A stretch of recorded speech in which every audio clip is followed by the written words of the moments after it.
Assalamualaikum warahmatullahi wabarakatuh. Apa kabar kalian semua? Semoga sehat-sehat selalu. Pada hari ini saya akan merangkum sebuah film yang berjudul Doctor Strange yang rilis di tahun 2016. Dan sebelum masuk ke intinya, jangan lupa HP kalian dicas dulu agar tak lowbat saat sedang asyik menonton video ini ya guys ya.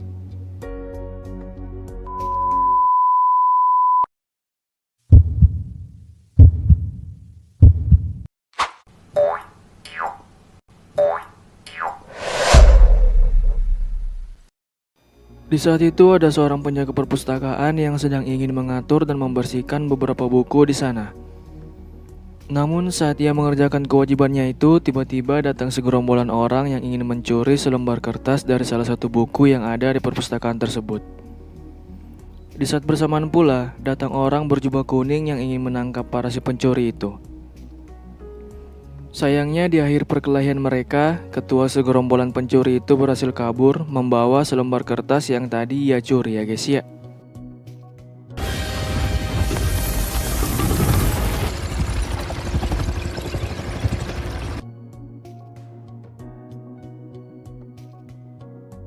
Di sisi lain ada seorang dokter ahli saraf yang sangat handal.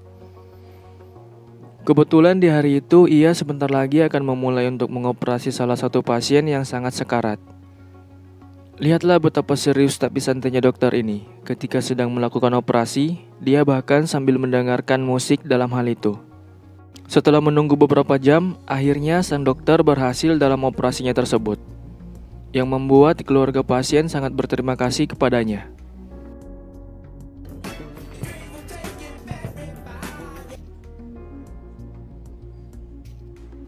Oh iya, nama dokter ahli itu adalah Stephen Strange. Menjelang larut, Stephen sedang bersiap-siap sebelum dirinya akan menghadiri sebuah acara di malam hari. Setelah semua persiapan selesai, Stephen lalu menaiki mobilnya dan segera berangkat menuju ke tempat acara akan berlangsung. Tak ingin terlambat, ia mengendarai mobilnya itu dengan kecepatan penuh. Namun sial baginya karena beberapa saat kemudian ia mengalami kecelakaan yang sangat parah akibat tak fokus saat berkendara. Ia malah sempat-sempatnya teleponan dan melihat gambar yang dikirim oleh temannya itu di HP dia saat Stephen sedang berkendara tadi.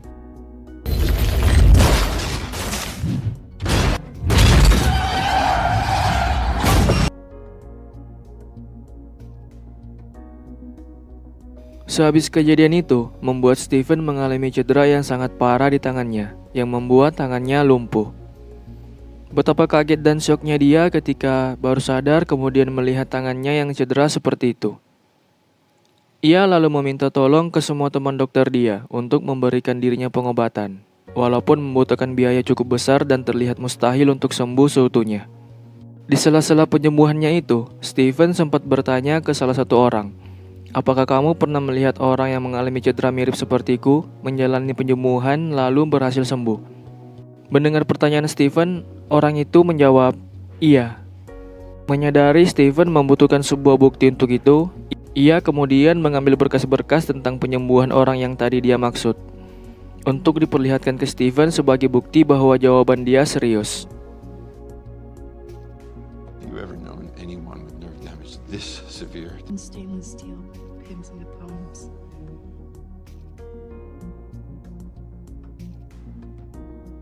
Malam harinya, Stephen kembali meminta tolong kepada salah satu teman baiknya yang berprofesi sebagai seorang dokter juga. Ia meminta agar temannya tersebut bisa memberikan pengobatan terbaik. Namun permintaan Stephen ditolak mentah-mentah oleh temannya itu, dengan alasan itu semua mustahil dan ia juga ingin menjaga reputasinya. Di saat yang bersamaan, pacar Stephen datang membawakan dia makan malam. Akan tetapi akibat masih stres karena permintaan tolongnya ditolak tadi, Stephen lalu melampiaskan kemarahannya itu ke pacar dia, yang membuat pacarnya menjadi kecewa dan langsung meninggalkan dirinya.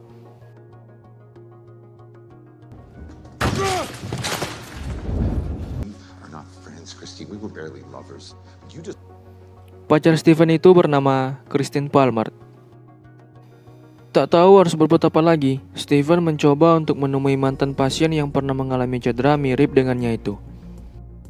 Saat ia bertemu orang itu, Stephen tanpa basa-basi langsung bertanya, "Bagaimana kamu bisa sembuh?" Awalnya orang itu tak ingin memberitahu Steven, tapi karena terus-menerus ditanya, orang itu akhirnya memberitahu ke dia bahwa tempatnya melakukan pengobatan itu bernama Kamar Taj. Tempat itu berada di salah satu kota, tepatnya di negara Nepal ya guys ya. The place you're looking for is called Kamartaj. Find my own way back.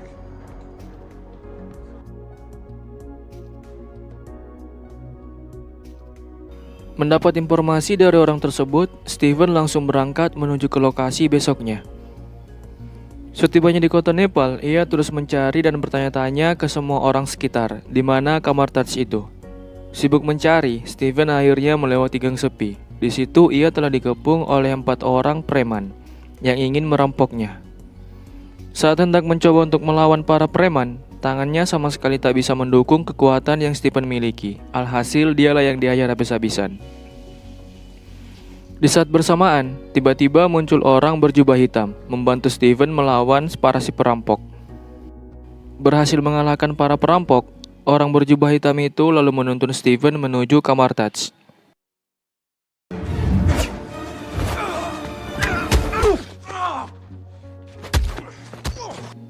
Oh iya, nama orang berjubah hitam itu adalah Baron Mordo.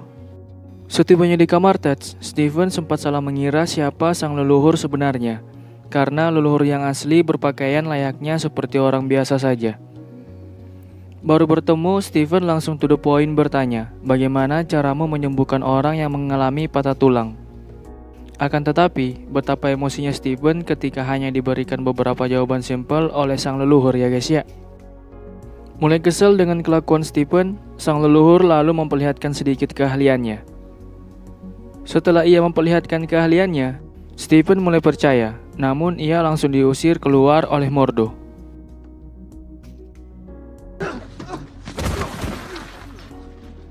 You!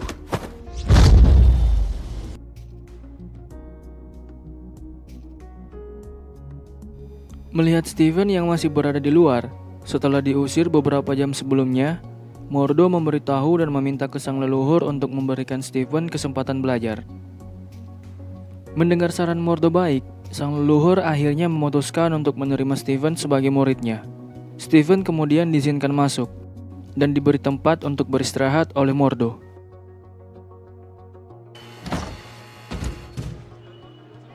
Perhaps Kamartaj could use a man like Strange.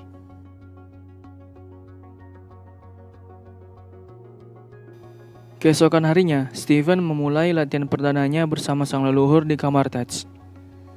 Sang leluhur terus memberikan beberapa kata-kata motivasi ke Steven. Setelah itu, Steven berjalan menuju ke perpustakaan untuk mengembalikan beberapa buku yang ia pinjam sebelumnya. Di perpustakaan, ia bertemu dengan orang yang bertugas menjaga perpustakaan tersebut. Karena Steven banyak bertanya, penjaga perpustakaan itu lalu menceritakan beberapa kisah menarik. Salah satunya, ia menggantikan penjaga perpustakaan sebelumnya karena mati dibunuh oleh mantan master Kamar Taj. Mendengar cerita itu membuat Steven sedikit takut.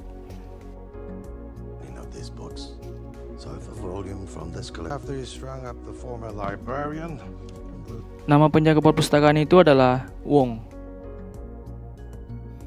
Di sisi yang lain, mantan master yang berhasil mencuri selembar kertas di buku perpustakaan sebelumnya kini akan memulai ritual terlarang yang dia pelajari dari selembar kertas yang ia curi. Lihatlah betapa mengerikannya suasana di sana ketika mantan master sedang melakukan ritual terlarangnya.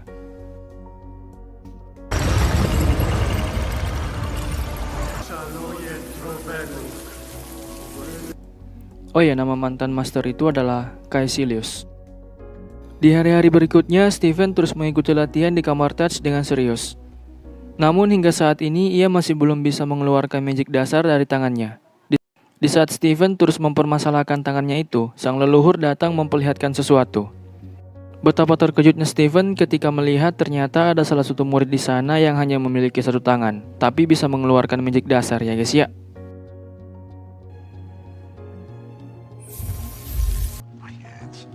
It's not about your hand. How is this? Setelah sang leluhur memperlihatkan itu ke Steven, ia masih memiliki cara lain lagi agar membuat Steven bisa menguasai magic dasar, yaitu dengan membawanya ke Gunung Everest. Sebelum meninggalkan Steven sendiri di sana untuk mengasah kemampuannya, sang leluhur sempat berkata, seseorang akan memiliki kekuatan lebih di saat nyawanya sedang terancam.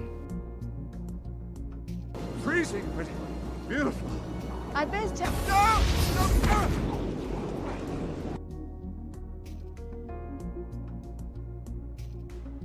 Ditinggal sendirian di Gunung Everest membuat Steven mau tak mau harus mengeluarkan seluruh kemampuannya untuk bisa pergi dari situ.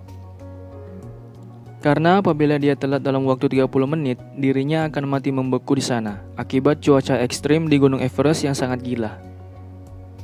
Menunggu cukup lama membuat Mordo dan sang leluhur mulai sedikit khawatir akan keadaan Steven di sana. Namun tak lama kemudian, Steven berhasil muncul di hadapan mereka dengan kondisi tubuh yang nyaris membeku.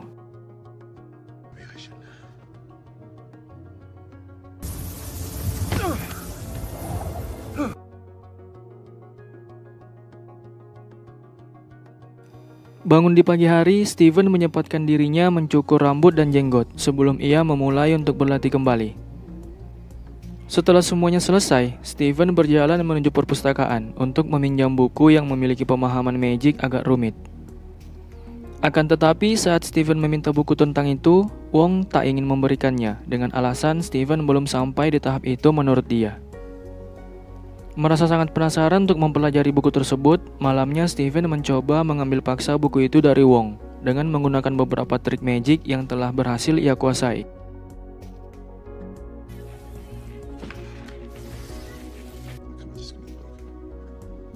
No.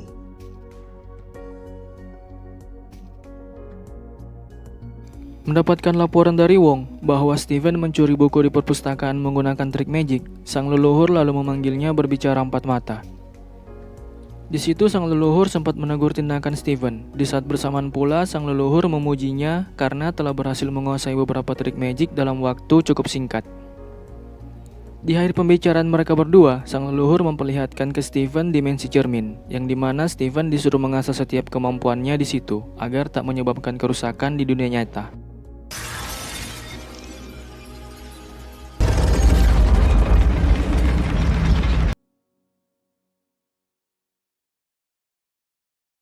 Steven memang orang yang tak bisa diam tanpa membaca. Di malam harinya lagi, ia ke perpustakaan untuk membaca beberapa buku sambil memakan buah apel. Penasaran dengan ilmu buku yang ia baca, Steven dengan berani mencoba menerapkan ilmu dari buku tersebut. Lihatlah betapa menakjubkannya ilmu yang dipelajari Steven dari buku itu, yang bisa mengulang dan mempercepat waktu di dunia ini ya guys ya. Namun saat ia ingin mencoba lebih jauh, tiba-tiba datang Mordo beserta Wong, melarang dan memarahinya untuk menerapkan ilmu di buku tersebut. Karena menurut mereka berdua, apabila dilakukan itu bisa merusak hukum alam. Tampering with continuum probabilities is forbidden. I was just...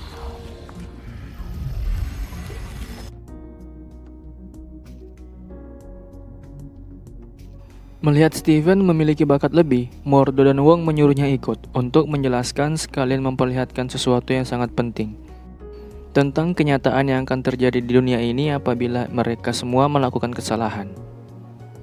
Saat Steven sedang asik mendengarkan pembahasan mereka berdua, tiba-tiba datang Caecilius menyerang dan membuat Steven terlempar cukup jauh. Caecilius! No! Built 3 sanctums in places of power.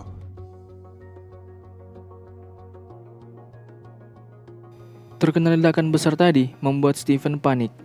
Saat baru terbangun, ia melihat dirinya telah berada di dalam sebuah rumah besar.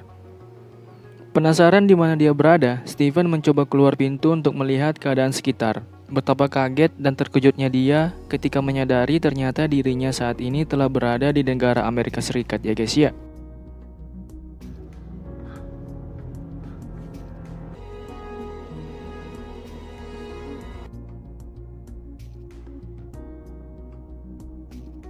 Saat Steven sedang berjalan-jalan mengelilingi setiap ruangan rumah itu, dia melihat begitu banyaknya barang-barang antik dan aneh di sana. Beberapa saat kemudian, Caecilius muncul bersama pasukannya dengan tujuan ingin menghancurkan rumah tersebut. Mengetahui Caecilius berencana jahat, Steven mencoba menghalanginya dengan segala kemampuan yang ia miliki. Lihatlah betapa sulitnya Steven ketika mencoba menghalangi Caecilius beserta pasukannya itu untuk menghancurkan rumah tersebut. Saat Steven mulai terpojok, salah satu barang antik di rumah itu sempat membantu Steven lolos dari maut. Barang antik itu disebutnya jubah terbang.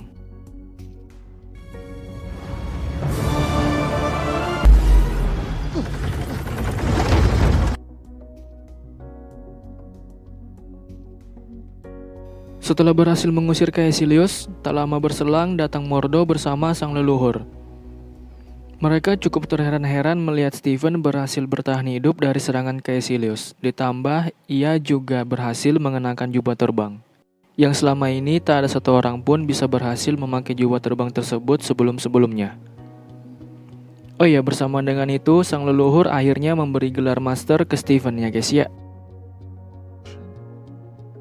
It came to you. Master gone, it needs another. Master Strange.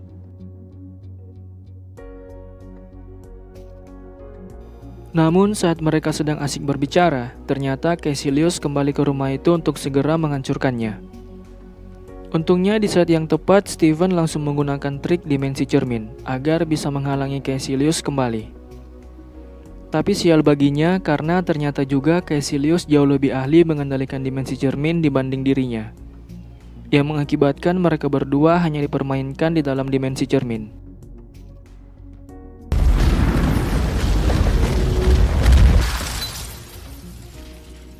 The mirror. Beruntung bagi Steven dan Mordo, tak lama mereka berdua nyaris terbunuh oleh Caecilius, muncul sang leluhur yang menyelamatkan nyawa mereka. Akan tetapi, kedatangan sang leluhur pun belum cukup untuk bisa mengalahkan Caecilius beserta pasukannya. Dikarenakan ia telah berhasil menyerap ilmu hitam yang dia pelajari dari selembar kertas yang dicurinya. Dan di akhir pertarungan mereka, Caecilius berhasil membunuh sang leluhur.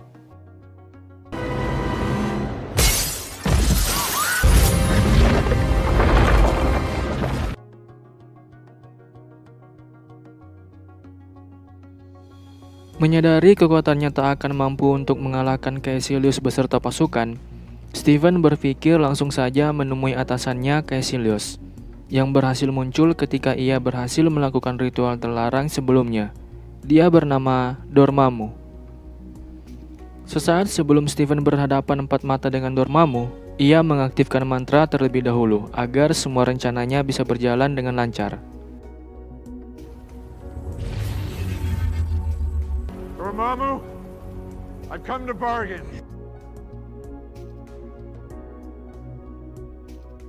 Betapa emosinya Dormammu ketika terjebak dalam mantra pengulangan waktu yang dibuat oleh Steven terus-menerus.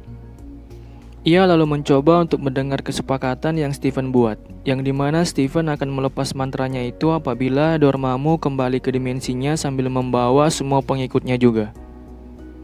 Tak memiliki pilihan lain untuk bisa lolos dari mantra Steven, Dormammu dengan terpaksa menyetujui permintaan Steven tadi, yang berarti dia akan meninggalkan bumi bersama dengan semua pengikutnya. Tak terkecuali juga dengan Caecilius, yang merupakan pengikut setianya ya guys ya.